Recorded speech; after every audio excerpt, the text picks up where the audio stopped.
नमस्कार my dear parents. आप सबको एक बात पर सजग रहने के लिए बोलता हूँ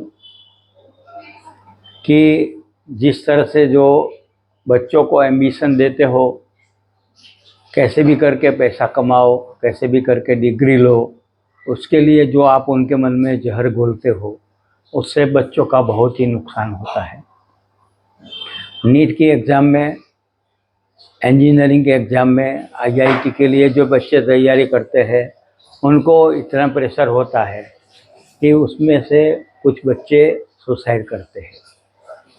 तो मैं आशा रखता हूं कि आप लोग इस बारे में समझने की कोशिश करें कि बच्चा है तो सब कुछ है।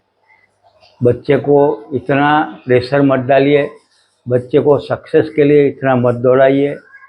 कोटा में जो हो रहा है, बहुत सारे बच्चे परेशान हो रहे हैं, डिप्रेशन में चले जाते हैं, कुछ बच्चे सुसाइड भी कर लेते हैं।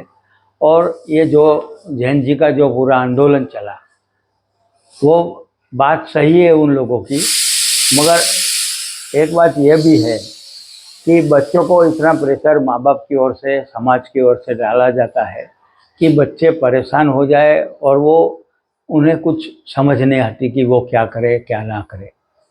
इसकी वजह से वो बहुत तरह से साइकोलॉजिकली डिस्टर्ब होते हैं, कुछ व्यसन में चले जाते हैं, कुछ लोग सुसाइड में चले जाते हैं। तो इस तरह की जो परिस्थिति पैदा होती है, उसमें समाज की तो जिम्मेदारी है, पर माँ बाप की ज़्यादा है। अभी बच्चों को कवि बनाए, चित्रकार बनाए, साहित्यकार, संगीत बनाए तो कोई गुनाह नहीं हो जाता।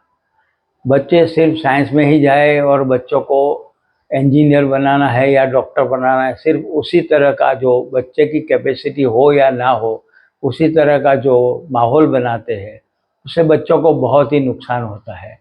आशा रखता हूँ कि आप लोग इस बारे में सोचेंगे। बच्चों के भविष्य के लिए बच्चों को जिंदा रखना, बच्चों को अच्छी तरह से पालना ज़रूरी है।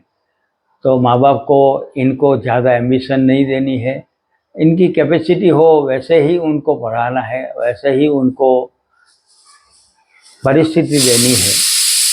आशा रखता हूँ कि आप लोग इस बात को समझेंगे, मेरी बात को नेगेटिवली नहीं लेंगे, और ये परिस्थिति जो निर्माण होती है, ऐसी परिस्थिति निर्माण ना हो, उसके लिए आप लोग सचेत रहे, सावचेत रहे।